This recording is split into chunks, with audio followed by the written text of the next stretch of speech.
What's up guys, Everything Apple Pro here, and let me introduce you to the brand new iPhone 6s rose gold color option. Now this is not a new iPhone, this is an iPhone 6s clone which doesn't even exist yet. However, with this video I want to give you an idea of what the next generation iPhone 6s clone will look like. It'll offer a new rose gold color option which is currently available for the Apple Watch. Although it won't be made of gold, it will add a classy touch to the iPhone 6s lineup. So in this video I wanted to unbox and compare the latest knockoff coming straight from China, the Goophone 6s, to the current iPhone 6. Now, although it's not accurate in terms of internals, the look will give us an idea of what the next generation iPhone will look like. The color option will be the biggest change in terms of looks. Now, last year I made a very similar video. I unboxed an iPhone 6 that was shockingly accurate. It was next to identical to the final release of the iPhone 6. This year, this is no exception. It'll be the very same color option that Apple will be offering. Now, Goophone 6s didn't stop at copying the design. They copied the packaging even. I mean, these guys go so far as to convince you that this is the real deal. I mean, I've heard of these things even being used to scam people because they were so similar to an iPhone 6. They didn't even stop at the packaging. They made it just as difficult to open as Apple's. That is some really crafty copying. Now inside we have not too great of an appearance for the 6s. It's covered in this little plastic baggie and it's got two screen protectors on it, one on the front, one on the back. But as far as build quality goes, wow, this thing is shockingly similar to an iPhone 6. I mean, the materials themselves feel premium, better than last year's even.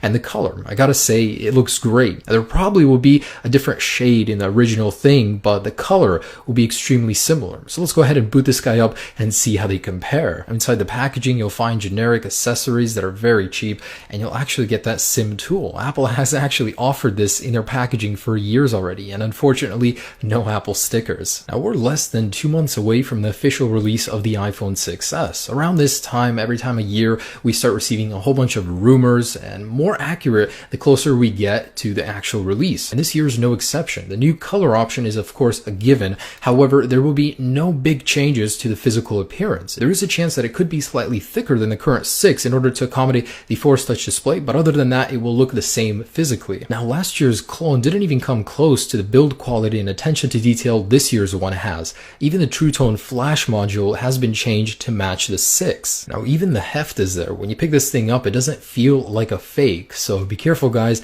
There will be a lot of fakes out there in the future. These things have a very similar build quality. It's only when you turn these guys on and start using the software that you notice all of the differences and lagginess. However, it is a mile better than last year's version. So just to give you guys an idea, here it is, and here is the iPhone 6 on the right. So this thing is pretty much running a skinned version using Apple's latest iOS 8 firmware on an Android APK. So as you can see, actually opening up applications, there's a huge delay between them. A lot of the settings are extremely similar, but there are some differences in order to accommodate for the Android version. However, I'm extremely impressed how much work was put in to making this thing replicate not only the design, but Apple's iOS system as well. Now, what this clone tells us is apparently iOS 8.2 was a better firmware than 8.4, so Apple is going to ship all of the 6s's with 8.2.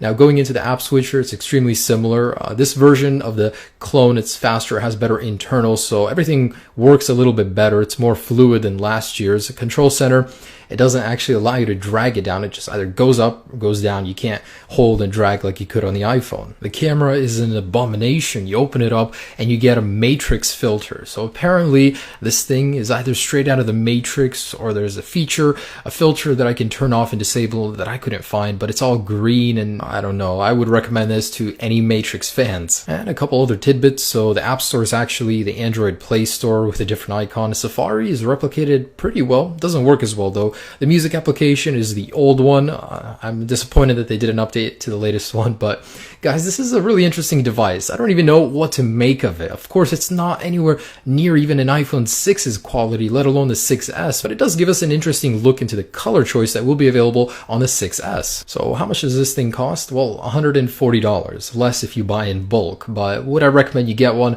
Probably not. I mean, it doesn't do very well as a phone, but as a standalone media player, sure. The only reason I would buy one of these is to show off that I have an iPhone 6s early. But guys, this is an interesting look into the future of the iPhone. The iPhone 6s is rumored to come with a whole bunch of new features such as Force Touch, better battery life, of course, a faster LTE radio, better camera. It's going to have a lot in there. It's not a huge hardware upgrade, but it will have a lot of under-the-cover upgrades. And be sure to check out my video on the 6S rumors. Anyways, hope you enjoyed this clone, guys. Have a great day and stay tuned for any iPhone 6S news. Peace.